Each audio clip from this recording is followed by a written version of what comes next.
Sakderenge nglajengaken mirsani video sakjangkepipun, kula aturi kapurih nutul tombol subscribe supados boten ketinggalan video salajengipun.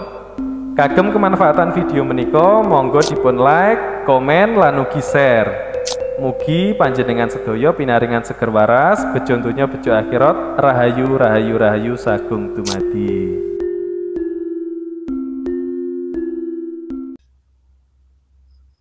Pada kesempatan kali ini saya mengambil tema sinau urip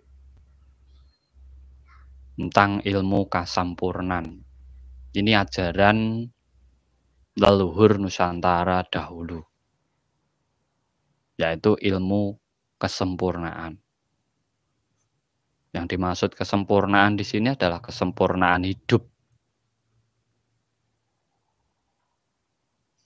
di mana orang dulu kesempurnaan hidup itu tidak tergantung oleh seberapa hartamu, setinggi apa jabatanmu, semulia apa dirimu, itu tidak tergantung itu. Ajaran leluhur Nusantara, kesempurnaan hidup yang dimaksud adalah di mana setiap orang sudah kembali kepada kesadaran dirinya tentang dirinya sendiri, tentang Tuhannya, dan apa yang harus dilakukan dalam hidupnya sebagai wujud tugas dalam penciptaan ataupun kelahirannya di alam semesta. Leluhur-leluhur kita terdahulu dalam mengamati alam semesta itu sangat luar biasa. Makanya kitab dari leluhur dahulu yaitu kitab tanpa tulis. Kitab tanpa tulis ini adalah seluruh alam semesta, di mana sebenarnya apapun yang ada di alam semesta ini tanpa harus ditulis tetapi bisa dibaca, dipelajari, dan bisa menjadi guru pada perjalanan hidup kita. Dengan mempelajari itu,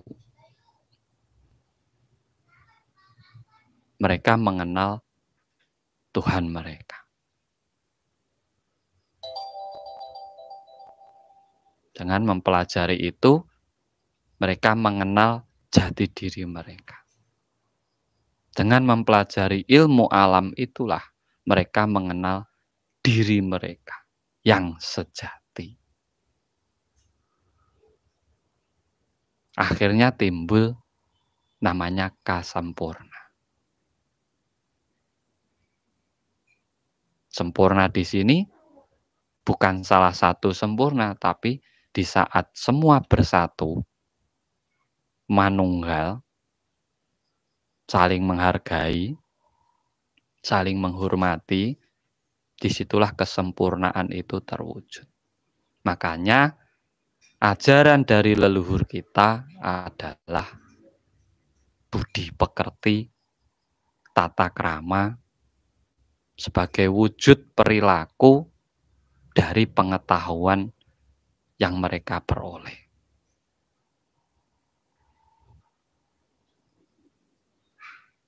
Dan ajaran itu seperti hilang pada anak cucu di bumi Nusantara ini. Sehingga batasan-batasan itu muncul. Di saat batasan itu muncul, maka perbedaan akan juga muncul. Makanya banyak ajaran tentang sastra jendro, tentang manunggaling kawula Gusti, sedulur papat limo pancer, itu sebenarnya bagian dari ilmu-ilmu kasampurna. Sedulur papat limo pancer itu aja. Di mana di saat sedulur papatnya adalah seluruh unsur alam, api, air, angin, tanah, dan pancernya adalah diri kita sendiri. Di situ sudah menjelaskan ilmu sangkan paran dumadi. Bahwa sebenarnya kita berasal dari unsur alam semesta. Nanti kita kembalinya juga akan ke alam semesta. Terurai sesuai dengan unsurnya masing-masing. Makanya ada yang dibakar, ya kembali ke api. Ada yang ditanam di tanah, dimakamkan, ya kembali ke tanah, sama saja.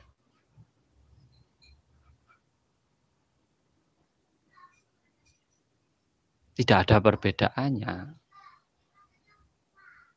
Nah, 4 unsur alam ini bisa kita gunakan untuk apapun. Makanya kita sebagai pancer diberi akal pikir, yaitu untuk membuat ritme kehidupan ini menjadi lebih indah. Air bisa kita jual untuk menghidupi. Tanah bisa kita rawat juga untuk menghidupi. Bahkan sekarang aja angin itu menghidupi dijual. Contohnya tambal ban. Ya, semua itu tergantung pancernya. Mau kamu gunakan untuk apa?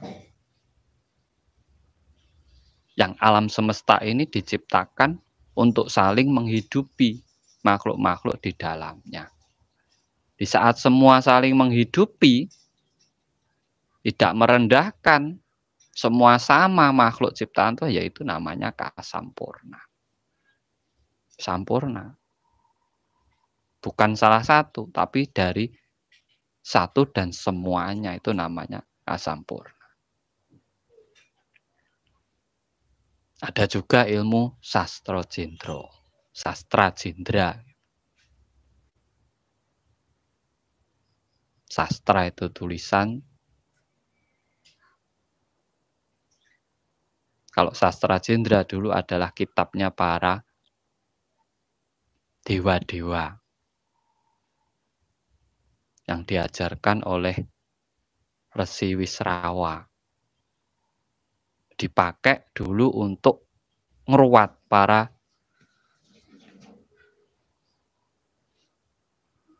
raksasa-raksasa sehingga bisa menjadi dewa. Nah, maksud di sini apa? Berarti sastra jendra itu adalah sesuatu atau kitab suci yang dipakai untuk merubah orang-orang di saat menggunakannya bisa menjauhi dari tindakan keji dan mungkar. Makanya sastra jendra hayu ningrat pangruwadiyu.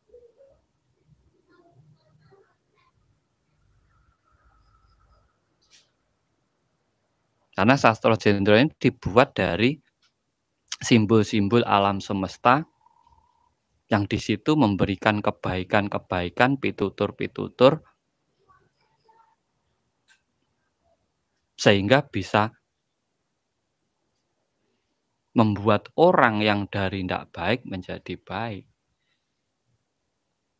Sehingga orang tersebut sadar untuk tidak melakukan perbuatan-perbuatan yang merugikan makhluk lain. Dinamakan sastra jendra. Itu juga ilmu kasampurnan. Nah, leluhur kita disimbolkan sastra jendra itu ke sajen, sesaji. Sajen itu sastra jendra. Makanya yang dibikin sajen itu ya simbol-simbol dari alam semesta, di mana di saat kita memahami sesaji atau sajen sendiri, kita akan tahu itu pitutur-pitutur dalam hidup atau melakukan kehidupan. Contoh, cok bakal itu adalah simbol dari awal mula kehidupan. Dalamnya adalah isi alam, rempah-rempah. Bahwa manusia itu mayoritas terbuat dari tanah. Tempatnya takir, kutatake pikir atau keyakinan diri, kepercayaan diri. Itu kalau kita mau belajar di situ. Jangan asal menyalahkan sajennya kalau tidak tahu makna dari sajen itu sendiri. Buahnya dikasih pisang raja. Kalau Jawa gedang itu greget sing padang, tujuan yang jelas. Agar apa? Bisa mengangkat derajatmu dalam hidup. Bunganya juga dikasih mawar, kenanga, kantil. Itu cuma petutur hidup. Yang tidak ditulis tapi langsung diwujudkan.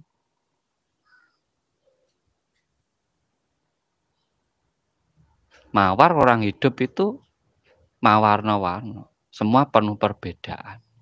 Tetapi harus menebarkan wewangian. Harus selalu dalam baikan.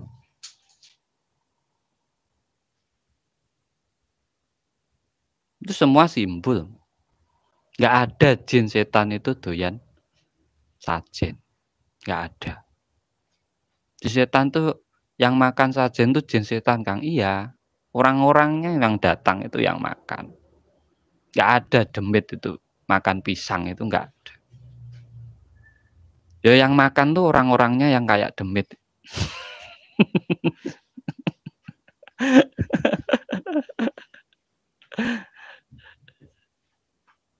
Loh, itu ada ilmu itu.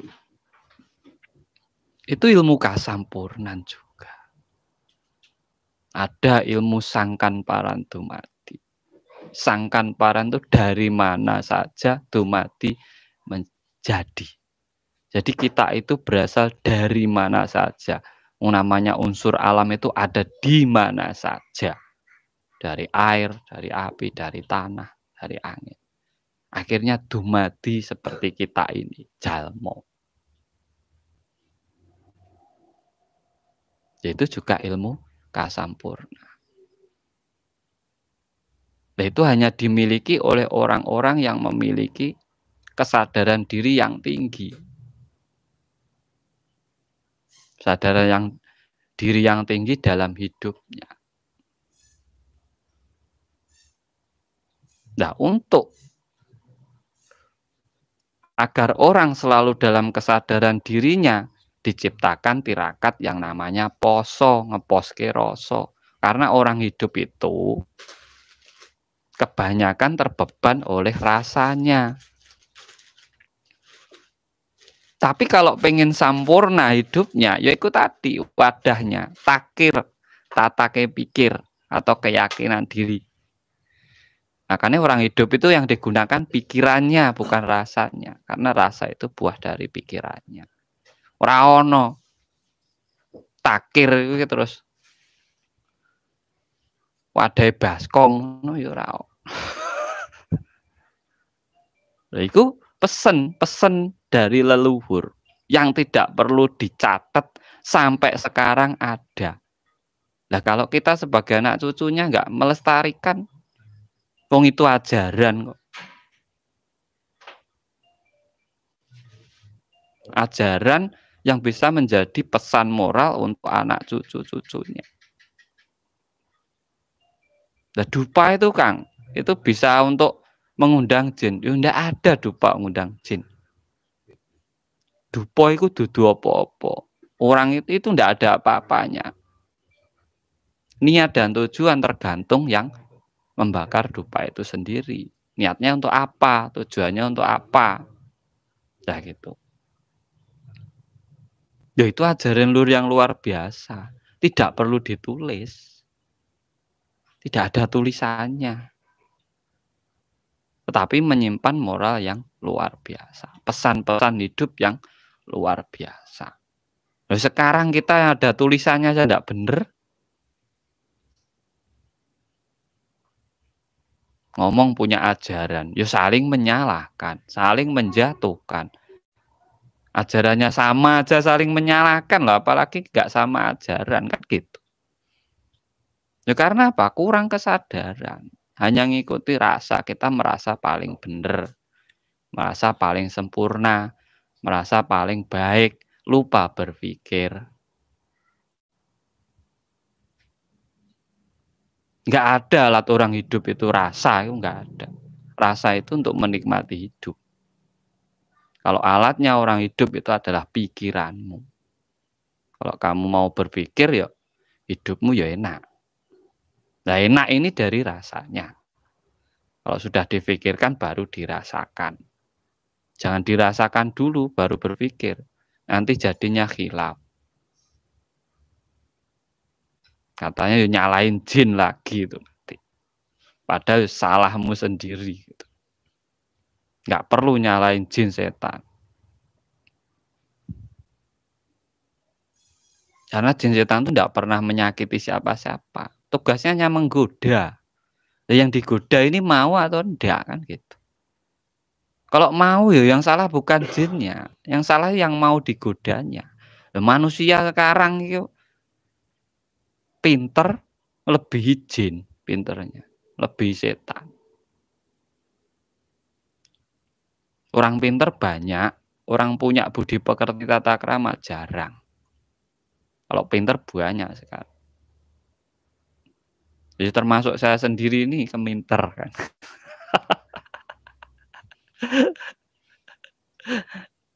Cuma saya nggak malu memang.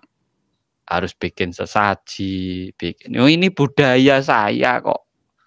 Ini dari leluhur-leluhur saya. Karena saya hidup di Jawa. Hidup di tanah Jawa. Ajaran leluhur saya seperti ini. Lah kenapa harus malu? Namanya ajaran kok. Yang penting hidup kita jadi baik, ya sudah, sah-sah saja. Yang nyalain itu ditanya dulu, hidupnya udah bener atau belum. Ya kalau masih salah ya jangan nyalahin kan. Itu aja kalau saya. Ngapain harus repot-repot. Kalau dari leluhur saya dulu ya gitu pesennya waktu mau meninggal. Urip yang penting becik. Wes, sudah cukup itu aja. Hidup itu yang penting bijaksana. Selalu dalam kebagusan. Jadi ojo ngerepot nih sing gawe urip lah. Kita itu harus bersyukur di sini. Kita itu harus bersyukur sudah dikasih hidup, sudah dikasih seluruh isi alam semesta ini untuk kita hidup. Itu kita harus bersyukur. Jangan merepotkan. Dikit-dikit ngadu, dikit-dikit minta, dikit-dikit minta. Ngerepot ke sampai. Sudah dikasih tangan, sudah dikasih kaki, sudah dikasih mata, kasih telinga, kasih hidup, kasih otak. Ya sik ngerepot ke. Tugas kita itu berbakti, bukan merepotkan.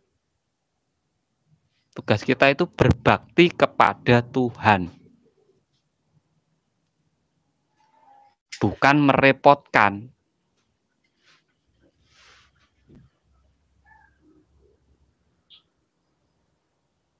Kalau merepotkan itu sama saja dengan anak kecil baru lahir itu loh.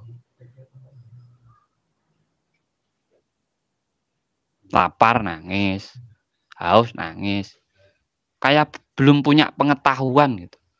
Ya kalau kita sudah punya pengetahuan, ya tugas kita hanya berdharma, berbakti kepada Sang Pencipta.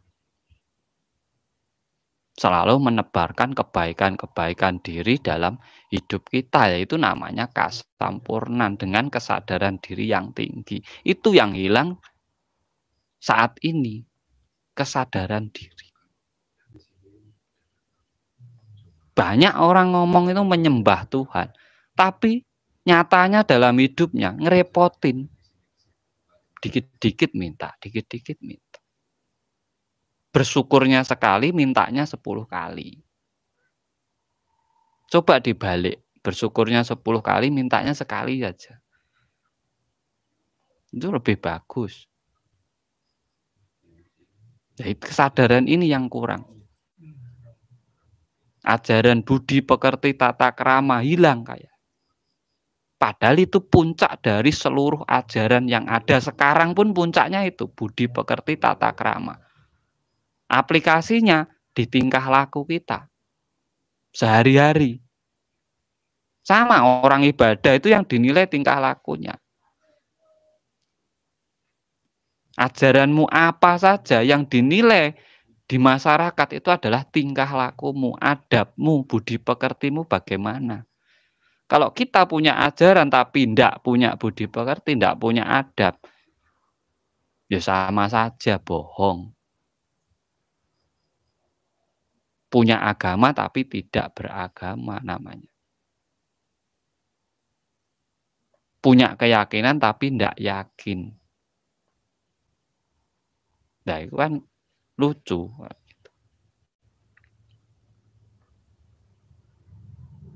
Nah ini harus kita timbulkan kembali kesadaran-kesadaran diri pada diri kita. Kita gunakan alat hidup kita, akal pikir kita untuk berpikir, untuk membenahi hidup kita sendiri-sendiri saja. Saya sendiri juga berbenah diri. Kita pahami diri kita masing-masing. Kita bawa kemakmuran diri kita masing-masing. Baru nanti ke yang lainnya. Karena sebuah lampu itu bisa menerangi ruangan karena lampunya sendiri sudah terang. Kalau langsung menerangi ruangan, lampunya sendiri mati, itu namanya belum hidup. Nah, cara-cara seperti meditasi, puasa, tirakat-tirakat dan yang lainnya, itu hanyalah untuk menekan rasa kita, agar kita selalu dalam kesadaran diri.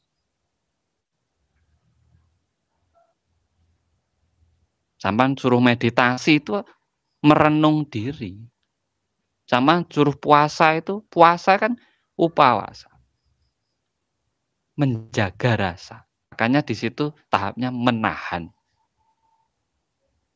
Hasilnya seharusnya ya sampai bisa menguasai rasa jenengan sendiri.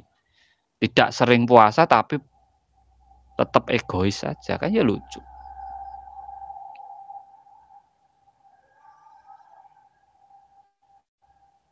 Nah, di sini kita harus berpikir kembali. Kalau ilmu kasampurnan, itu di mana di saat kita hidup, kita sadar sebagai diri kita itu apa, dan tugas kita apa,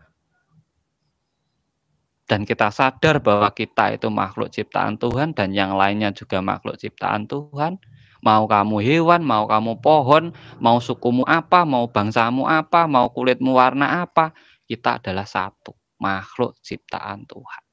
Di saat saling menghargai, saling melengkapi, saling membutuhkan, saling menutupi, disitulah kasampurnan hidup itu akan muncul. Akhirnya timbulnya kedamaian, kemakmuran. Pasti. Cuma tidak semua mampu tanpa kesadaran diri yang tinggi. Karena kesadaran diri ini jalan satu-satunya agar kita bisa menyadari Tuhan kita. Tuhan itu tidak bisa dicari pakai rasa. Karena rasa kita itu tidak ada habisnya. Baru hidup aja loh, kita itu pasti tinggal dua pilihan, mengikuti kebutuhan atau kesenangan. Kalau kesenangan ya hancur. Senang itu tidak ada habisnya. Tapi kalau kebutuhan pasti sesuai dengan apa yang dibutuhkan. Dalam hidup aja loh, simple itu. Ya kalau sampean butuh yang lainnya, ya wajib menghargai yang lainnya. Lah kecuali sampean seneng atau enggak, lah ini loh. Nah kalau enggak seneng pasti sampean hindari. Oh, aku enggak seneng kok itu. Itu orang enggak baik. Itu kan sampean sendiri belum tentu baik kan gitu. Saya sendiri belum baik. Kenapa saya harus menyalahkan orang lain kan gitu. Hewan ini loh. Bisa kita ngomong gitu kita itu sudah melebihi hewan. Kita manusia tugasnya merahmati hewan. Kalau lapar kasih makan. Kita menjelekkan hewan berarti kita ngelebihi hewan.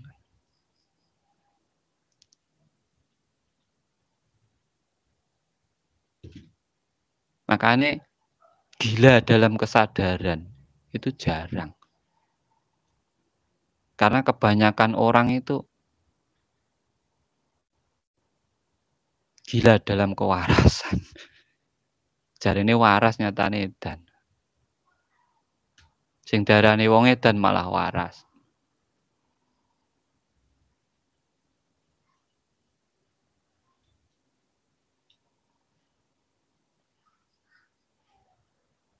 Oke. Semoga bermanfaat buat panjenengan semuanya. Tata diri kita, kembali kesadaran diri kita, gunakan akal pikir kita.